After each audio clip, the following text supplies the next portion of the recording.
नमस्कार। आज हम एनसीईआरटी द्वारा कक्षा 11 की रसायन विज्ञान पाठ 12 कार्बनिक रसायन कुछ आधारभूत सिद्धांत तथा तकनीकें भाग 4 का अध्ययन करेंगे। इस भाग में हम कार्बनिक यौगिकों के शोधन, कार्बनिक यौगिकों का मात्रात्मक विश्लेषण और कार्बनिक यौगिकों का गुणात्मक विश्लेषण पढ़ेंगे। किसी प्राकृतिक स्रोत से निष्कर्षण यानी एक्सट्रैक्शन अथवा प्रयोगशाला में संश्लेषण के पश्चात कार्बनिक यौगिक का शोधन प्योरिफिकेशन आवश्यक होता है। शोधन के लिए प्रयुक्त विभिन्न विधियों का चुनाव यौगिक की प्रकृति तथा उसमें उपस्थित अशुद्धियों के अनुसार किया जाता है। अंत में यौगिक का गलनांक अथवा क्वथनांक ज्ञात करके उसकी शुद्धता की जांच की जाती है। अधिकांश शुद्ध यौगिकों का गलनांक या क्वथनांक सुस्पष्ट अर्थात तीक्ष्ण होता है।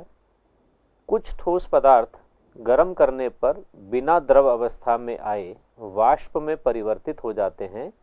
इस सिद्धांत पर आधारित शोधन तकनीक को ऊर्ध्वपातन कहते हैं।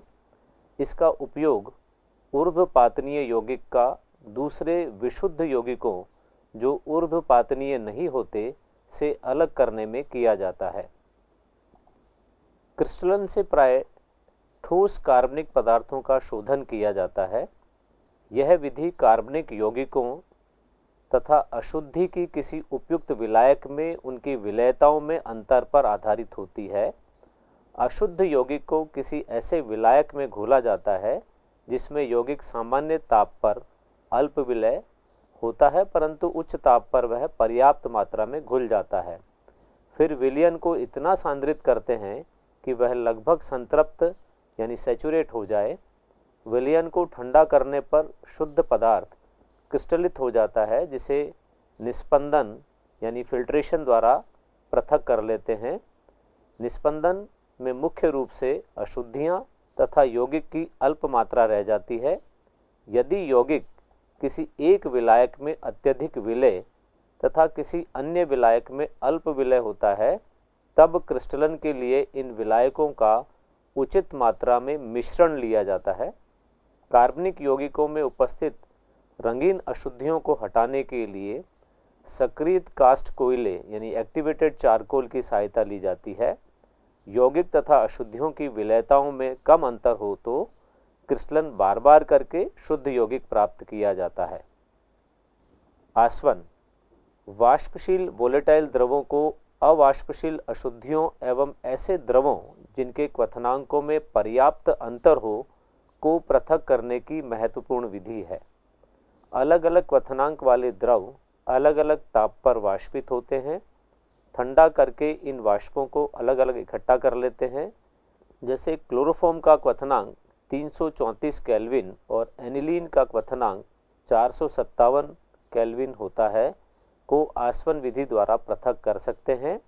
यहाँ पर इस गोल पेंदे के फ्लास्क में मिश्रण लेते हैं और यहाँ से जब ये वाष्प जाती है, ये वाष्प यहाँ संघनित होती है, संघनित्र है, और यहाँ पर हम इस फ्लास्क में पदार्थ को इकट्ठा करते हैं जो अलग अलग ताप पर इकट्ठे किए जा सकते हैं।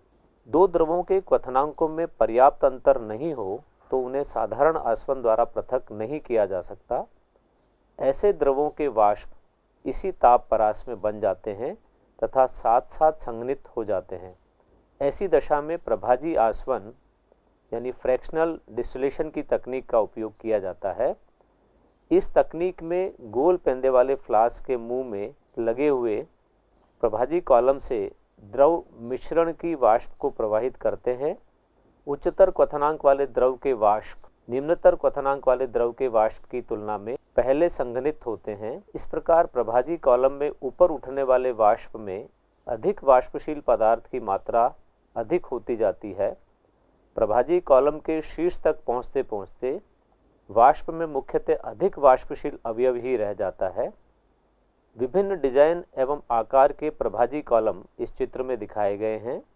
यह है सिंपल पैक्ड कॉलम, साधारण संकुलित कॉलम, और यह है बुदबुदे plate column, bubble plate column.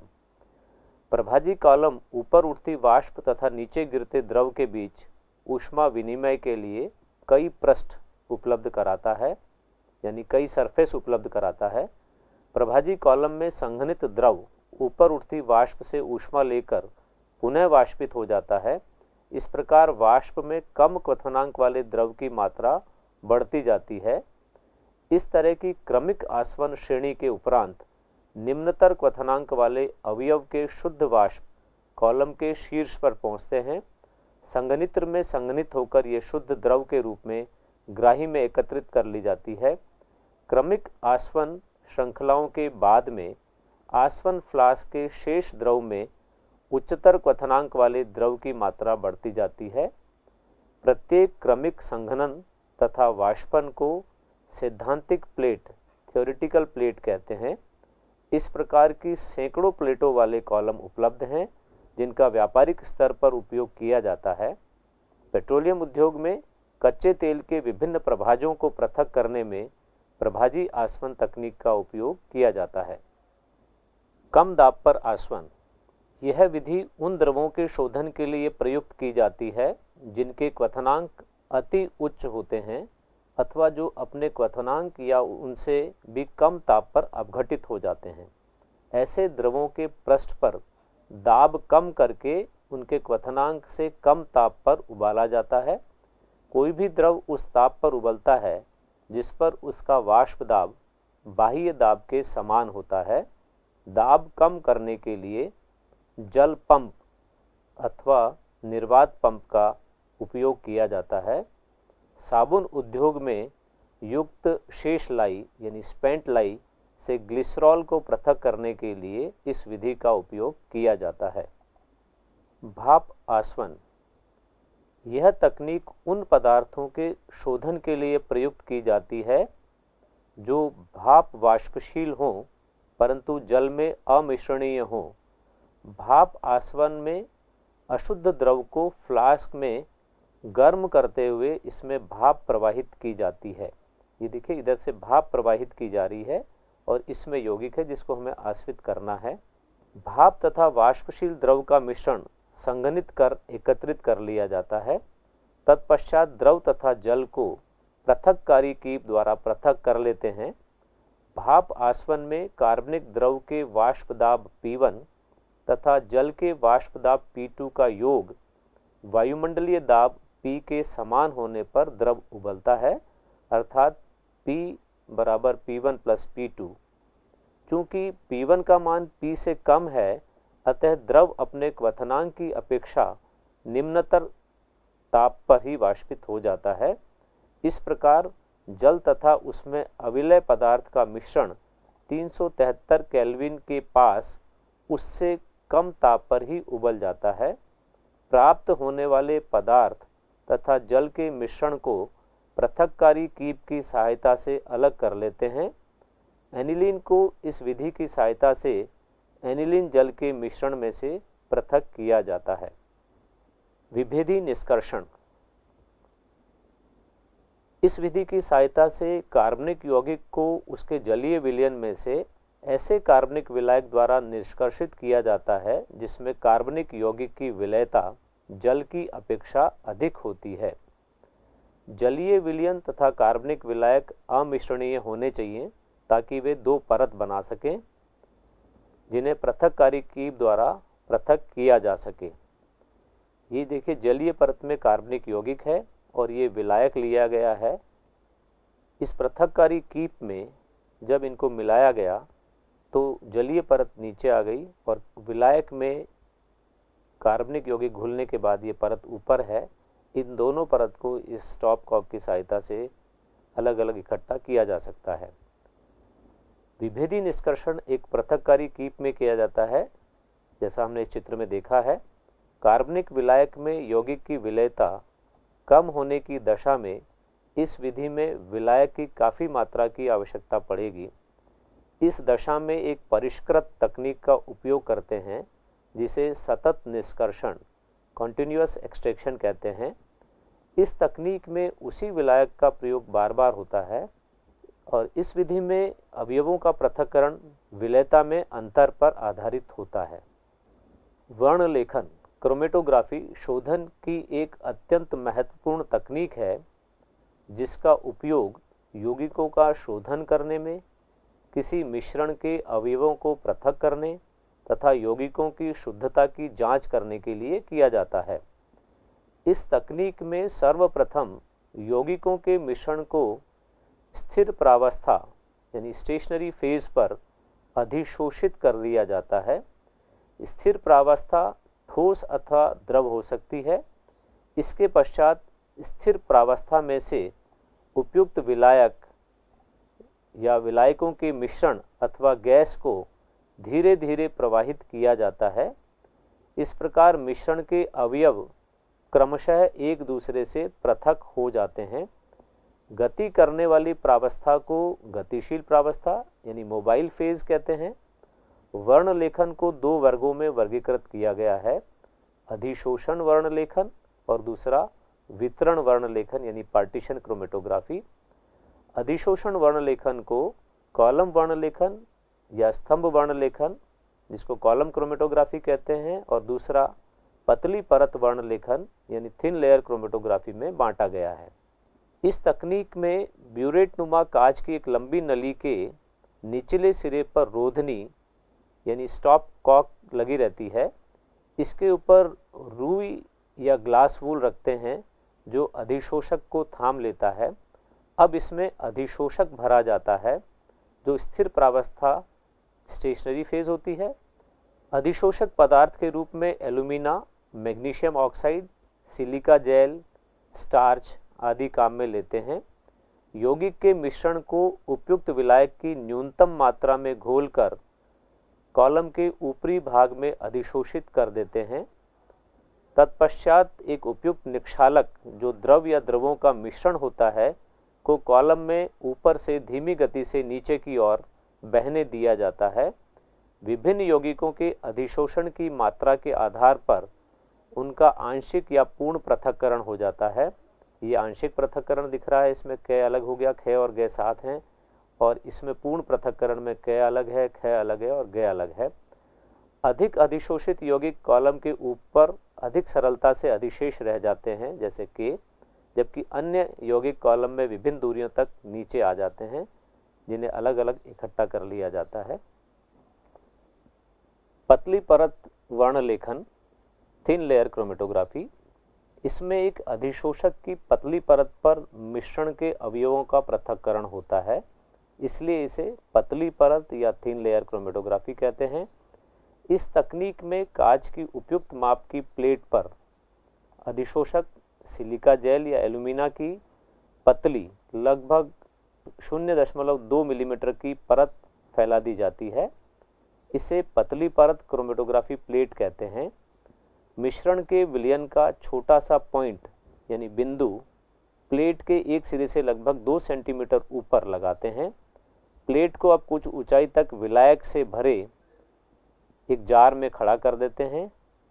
निक्षालक जैसे जैसे प्लेट पर आगे बढ़ता जाता है वैसे वैसे मिश्रण के अवयव भी निक्षालक के साथ साथ प्लेट पर आगे बढ़ते हैं, परंतु अधिशोषण की तीव्रता के आधार पर ऊपर बढ़ने की उनकी गति अलग अलग होती है। इस कारण वे पृथक हो जाते हैं। विभिन्न यौगिकों के सापेक्ष अधिशोषण को मंदन गुणक रिटार्डेशन फैक्टर जिसको आरएफ मान कहते हैं द्वारा प्रदर्शित किया जाता है। रंगीन यौगिकों के बिंदुओं को प्लेट पर बिना किसी कठिनाई के देखा जा सकता है। ये जो आरएफ वैल्यू है वो है आधार रेखा से यौगिक के बढ़ने की दूरी x अपॉन आधार रेखा से विलायक अग्रांत यानी सॉल्वेंट फ्रंट की जो दूरी है वो कितनी है, y है। तो आरएफ होता है x अपॉन y। प्लेट पर रंगहीन एवं पराबैंगनी प्रकाश में प्रतिदीप्त यानी फ्लोरोसेंट होने वाले यौगिकों के बिंदुओं को प्लेट पर पराबैंगनी प्रकाश के नीचे रखकर या जार में कुछ आयोडीन के क्रिस्टल रखकर बिंदुओं को देखा जा सकता है। जो यौगिक आयोडीन अवशोषित करते हैं उनके बिंदु भूरे दिखाई देने लगते हैं। कभी कभी उपयुक्त अभिकर्मक के विलयन को प्लेट पर छिड़क कर भी बिंदुओं को देखा जाता है, जैसे अमीनो अम्लों के बिंदुओं को प्लेट पर निनहाइड्रीन विलयन छिड़क कर देखा जाता है। एक प्रश्न है, न्यायालय में किसी मुकदमे की सुनवाई के दौरान न्यायाधीश महोदय को शक हुआ कि अभिलेखों में कुछ परिवर्तन किए गए हैं। न्यायाधीश महोदय ने विभाग को 2 अलग-अलग स्थानों पर प्रयुक्त शाही की जांच के लिए निर्देश दिए। आपके अनुसार किस तकनीक द्वारा सर्वोत्तम परिणाम प्राप्त किए जा सकते हैं?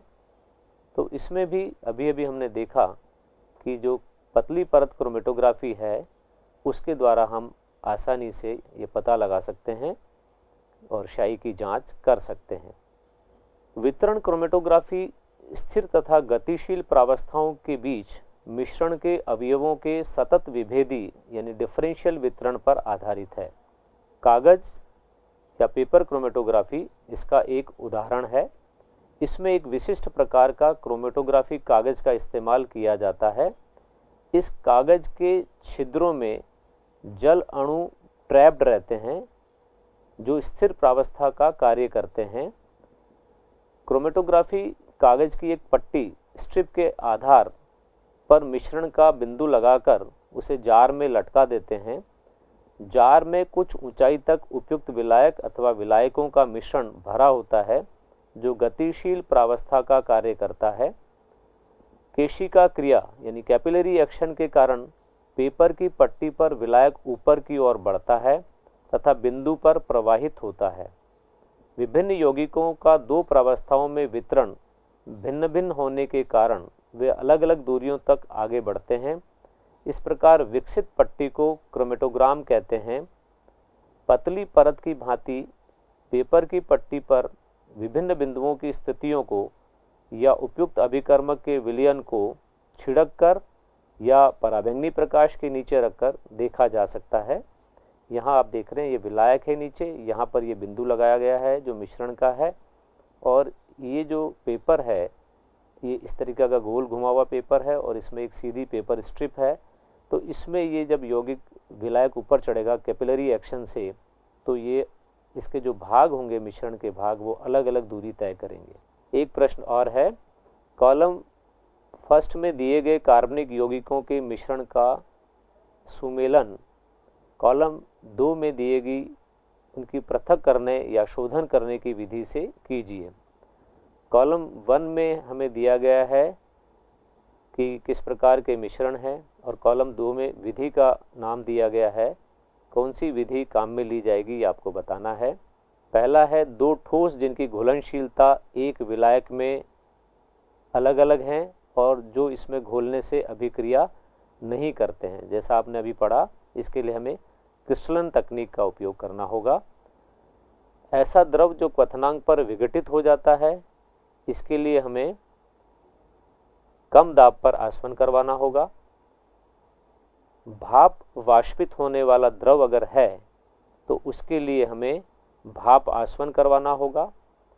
2 द्रव जिनके क्वथनांक बहुत पास हों उनके पृथक्करण के लिए हमें प्रभाजी आसवन तकनीक का उपयोग करना होगा।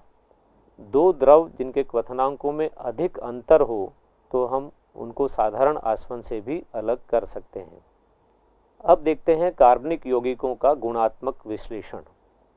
कार्बनिक यौगिकों में कार्बन तथा हाइड्रोजन उपस्थित रहते हैं। इनके अतिरिक्त इनमें ऑक्सीजन, नाइट्रोजन, सल्फर, हैलोजन तथा फास्फोरस भी उपस्थित हो सकते हैं। कार्बन तथा हाइड्रोजन का परीक्षण करने के लिए यौगिक की थोड़ी सी मात्रा को शुष्क कॉपर ऑक्साइड के साथ गर्म किया जाता है। कार्बनिक यौगिक का कार्बन ऑक्सीकृत होकर कार्बन डाइऑक्साइड देता है और हाइड्रोजन जल बनाता है। कार्बन डाइऑक्साइड चूने के पानी को दूधिया करता है तथा जल निर्जल कॉपर सल्फेट जो सफ़ेद होता है को नीला कर देता है। इस प्रकार हम कार्बन तथा हाइड्रोजन की पहचान कर सकते हैं। नाइट्रोजन का परीक्षण।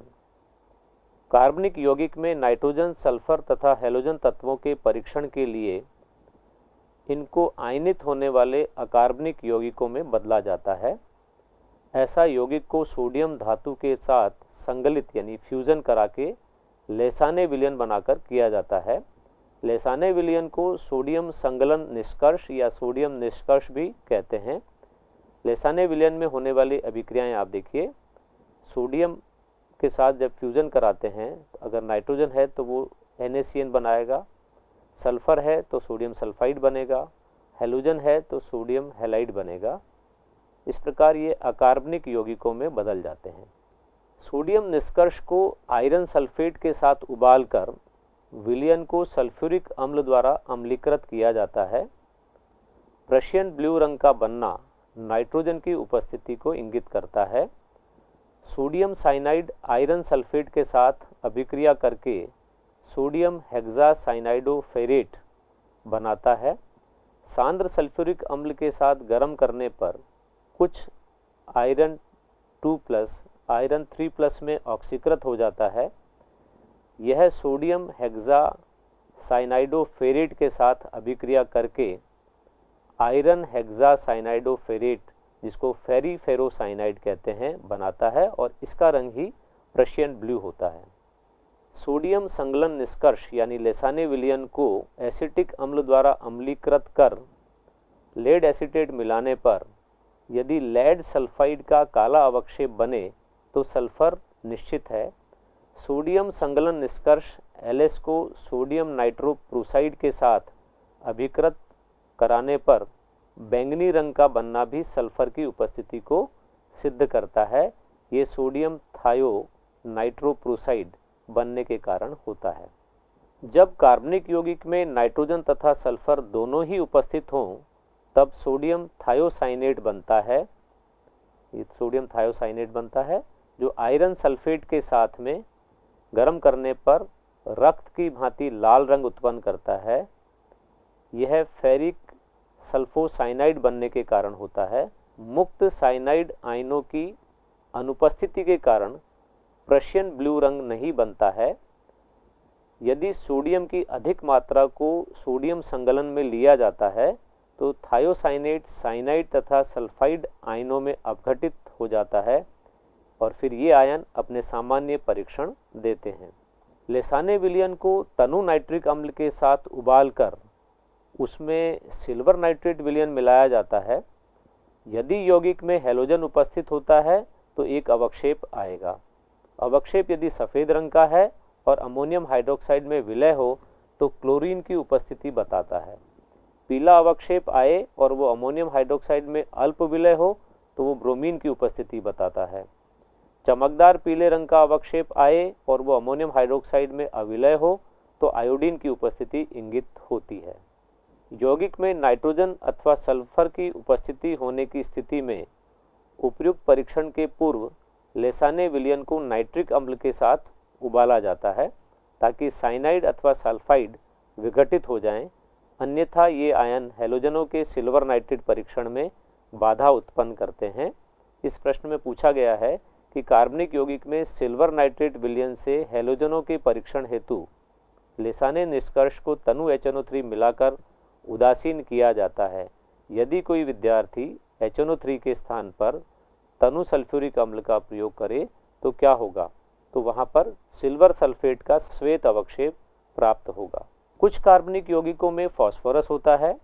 यौगिक को किसी ऑक्सीकारक जैसे सोडियम परऑक्साइड के साथ गर्म करने पर यौगिक में उपस्थित फास्फोरस फॉस्फेट में परिवर्तित हो जाता है।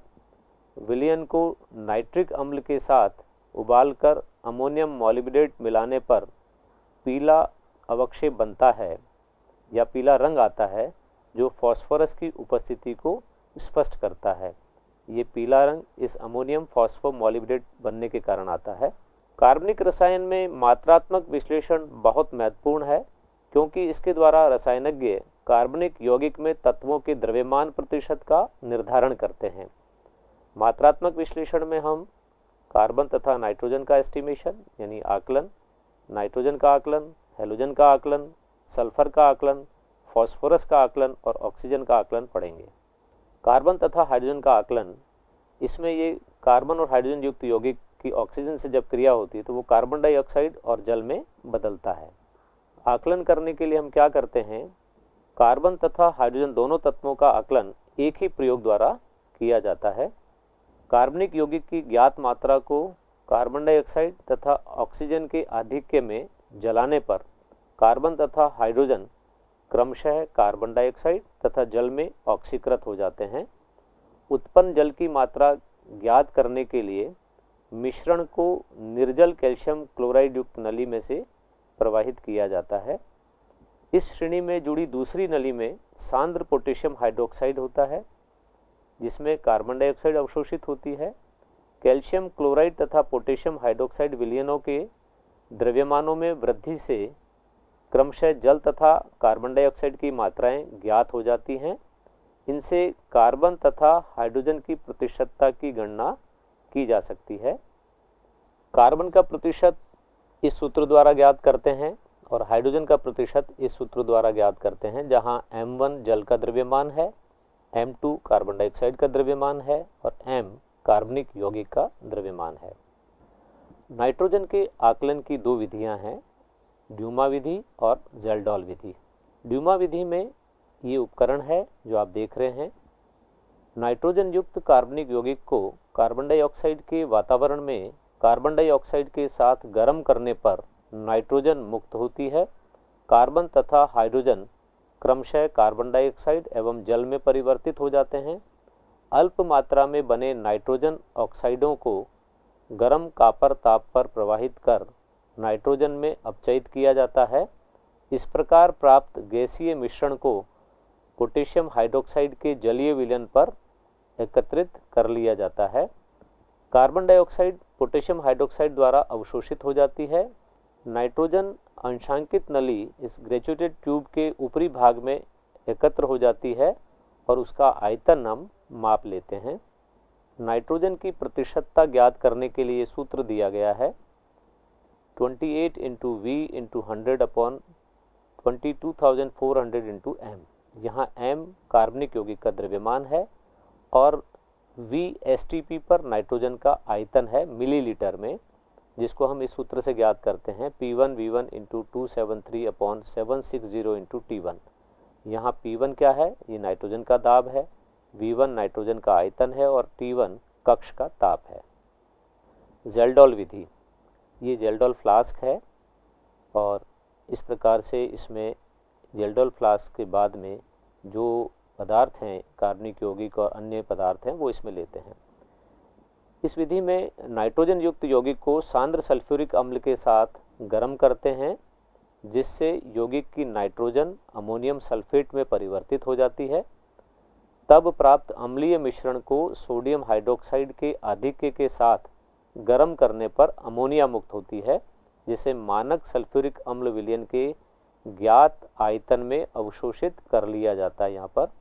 तत्पश्चात अवशिष्ट सल्फ्यूरिक अम्ल को क्षार के मानक विलयन द्वारा अनुमापित कर लिया जाता है, यानी टाइट्रेट कर लिया जाता है। अम्ल की आरंभिक मात्रा और अभिक्रिया के बाद शेष मात्रा के बीच अंतर से अमोनिया के साथ अभिकृत अम्ल की मात्रा प्राप्त होती है। ये अभिक्रिया है कार्बनिक यौगिक की सल्फ्यूरिक अम्ल से, तो अमोनियम सल्फेट बनता है। अमोनियम सल्फेट NaOH के आधिक्य के साथ सोडियम सल्फेट बनाता है और जो अमोनिया निकली है वो अमोनिया सल्फ्यूरिक अम्ल के साथ में अमोनियम सल्फेट बनाती है। नाइट्रोजन की प्रतिशतता ज्ञात करने का यहाँ पर ये सूत्र दिया गया है 14 × M × 2 × V - V1/2 upon 1000 × 100 upon M। और इसको अगर सरल कर लेते हैं तो आ जाता है 1.4 × M × 2 V - V1/2 upon M। यहाँ M क्या है? M कार्बनिक यौगिक का द्रव्यमान है और M मोलरता वाले सल्फ्यूरिक अम्ल का लिया गया आयतन VmL है। अवशिष्ट सल्फ्यूरिक एसिड के अनुमापन हेतु प्रयुक्त M मोलरता के NaOH का आयतन बराबर V1 ml है। तो इस प्रकार इनके मान रख करके हम नाइट्रोजन की प्रतिशतता ज्ञात कर सकते हैं। नाइट्रो तथा एजो समूह वाले नाइट्रोजन युक्त और पिरिडीन जैसे वलय में उपस्थित नाइट्रोजन युक्त यौगिकों के आकलन में ज़ेल्डॉल विधि का उपयोग नहीं करते हैं, क्योंकि इन परिस्थितियों में ये यौगिक नाइट्रोजन को अमोनियम सल्फेट में परिवर्तित नहीं कर सकते हैं। नाइट्रोजन आकलन की ज़ेल्डॉल विधि में 0.5 ग्राम यौगिक में मुक्त अमोनिया 10 ml 1m H2SO4 को उदासीन करती है। यौगिक में नाइट्रोजन की प्रतिशतता ज्ञात करें। इस प्रश्न में नाइट्रोजन की प्रतिशतता जेल्डोल विधि से ज्ञात करनी है। 1m 10 ml sulphuric acid equivalent होता है 1m 20 ml अमोनिया के, और 1000 ml 1m अमोनिया में उपस्थित नाइट्रोजन होती है 14 ग्राम। तो 20 ml 1m अमोनिया में उपस्थित नाइट्रोजन कितनी होगी, 14 इंटू 20/1000। इसलिए नाइट्रोजन की प्रतिशतता इस सूत्र से जब निकालेंगे तो 0.5 ग्राम यौगिक की मात्रा है, और जो आपने ये निकाला है इस सूत्र से 14 इंटू 20/1000, ये आपने यहाँ रख दिया, तो ये 56% है, क्योंकि इसको आपने 100 से मल्टीप्लाई कर दिया और कितनी मात्रा यौगिक की वो नीचे है, तो 56% इसका उत्तर आएगा। कार्बनिक यौगिक की निश्चित मात्रा को कठोर कांच की नली, जिसे केरियस नली कहते हैं, में लेकर सिल्वर नाइट्रेट की उपस्थिति में सधूम नाइट्रिक अम्ल के साथ भट्टी में गर्म किया जाता है। इससे हैलोजन का आकलन करते हैं। यौगिक में उपस्थित कार्बन तथा हाइड्रोजन इन परिस्थितियों में क्रमशः कार्बन डाइऑक्साइड तथा जल में ऑक्सीकृत हो जाते हैं, जबकि हैलोजन संगत सिल्वर हैलाइड यानी AgX में परिवर्तित हो जाता है। अवक्षेप को छानकर सुखाने के बाद तौल लिया जाता है। ये हैलोजन का प्रतिशत इस सूत्र से ज्ञात करते हैं, जिसमें ये X का परमाणुवीय द्रव्यमान into M1 into 100 upon AgX का आणविक द्रव्यमान इंटू M। तो M जो है स्मॉल m वो है कार्बनिक यौगिक का द्रव्यमान, और M1 है AgX का द्रव्यमान, जो अवक्षेप बनता है उसका द्रव्यमान। केरियस नली में कार्बनिक यौगिक की ज्ञात मात्रा को सधूम नाइट्रिक अम्ल अथवा सोडियम पेरोक्साइड के साथ गर्म करने पर सल्फ्यूरिक अम्ल में ऑक्सीकृत हो जाता है, जिसे बेरियम क्लोराइड के जलीय विलयन का आधिक्य मिलाकर हम बेरियम सल्फेट के रूप में अवक्षेपित कर लेते हैं। अवक्षेप को छानने, धोने और सुखाने के बाद तौल लेते हैं। बेरियम सल्फेट के द्रव्यमान से सल्फर की प्रतिशतता ज्ञात की जा सकती है, और उसके लिए ये सूत्र है 32 into M1 into 100 upon 233 into M। तो यहाँ पर M1 क्या है, बेरियम सल्फेट का द्रव्यमान है जिसका अवक्षेप बनता है, और कार्बनिक यौगिक का द्रव्यमान M है। कार्बनिक यौगिक की एक ज्ञात मात्रा को सधूम नाइट्रिक अम्ल के साथ गर्म करने पर उसमें उपस्थित फॉस्फोरिक अम्ल में ऑक्सीकृत हो जाता है, ये फॉस्फोरिक अम्ल। इसे अमोनिया तथा अमोनियम मॉलिब्डेट मिलाकर अमोनियम फॉस्फेटो मॉलिब्डेट के रूप में हम अवक्षेपित कर लेते हैं, यह अवक्षेप आ जाता है। और इसको भी इस सूत्र की सहायता से हम इसमें से फास्फोरस की प्रतिशतता ज्ञात कर सकते हैं 31 इंटू M1, और नीचे M भी है। M1 क्या है, M1 है अमोनियम फॉस्फोमोलिब्डेट की मात्रा, और M है कार्बनिक यौगिक का द्रव्यमान। अगर फॉस्फोरिक अम्ल में मैग्नीशिया मिश्रण मिला दिया जाए तो मैग्नीशियम अमोनियम फॉस्फेट ये बनता है MgNH4PO4। इसका अवक्षेप आता है, जिसके ज्वलन से मैग्नीशियम पायरोफॉस्फेट बनता है, और इस पायरोफॉस्फेट के रूप में भी आकलन किया जाता है। तो फास्फोरस का प्रतिशत यहाँ पर ये बदल गया, वहाँ 31 था, यहाँ 62 हो गया है। M1 into 100 upon 222 into M। यहाँ भी M1 क्या है, इस अवक्षेप की मात्रा है, जो क्या है मैग्नीशियम पायरोफॉस्फेट, और M क्या है कार्बनिक यौगिक की मात्रा। ये जो है 222 ये मैग्नीशियम पायरोफॉस्फेट का मोलर द्रव्यमान है। इस तरीके से हम फास्फोरस का आकलन कर सकते हैं। कार्बनिक यौगिक में ऑक्सीजन की प्रतिशतता की गणना कुल प्रतिशतता में से अन्य तत्वों की प्रतिशतताओं के योग को घटाकर की जाती है। ऑक्सीजन का प्रत्यक्ष आकलन भी किया जा सकता है।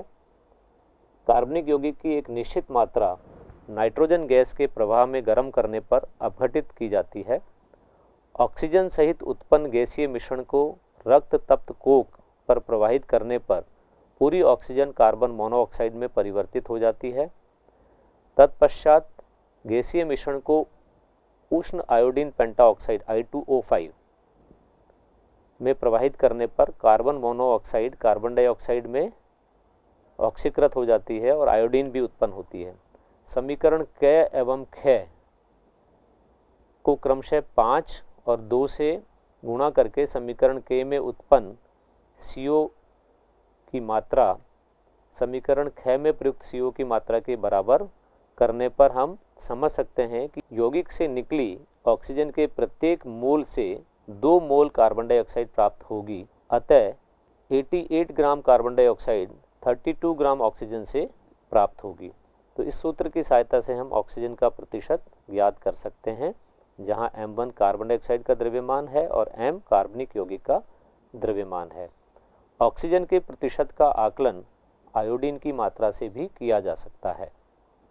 आजकल कार्बनिक यौगिक में तत्वों का आकलन स्वचालित तकनीक की सहायता से पदार्थों की सूक्ष्म मात्रा 1 से 3 मिलीग्राम लेकर करते हैं। यौगिकों में उपस्थित कार्बन, हाइड्रोजन तथा नाइट्रोजन तत्वों का आकलन CHN तत्व विश्लेषक CHN एलिमेंटल एनालाइजर से करते हैं। कुछ समय में इन तत्वों का प्रतिशत स्क्रीन पर आ जाता है। तो आज हमने कार्बनिक रसायन कुछ आधारभूत सिद्धांत तथा तकनीकें के भाग 4, जो इसका अंतिम भाग था, उसमें कार्बनिक यौगिकों के शोधन, उनके मात्रात्मक और गुणात्मक विश्लेषण के बारे में पढ़ा। नमस्कार।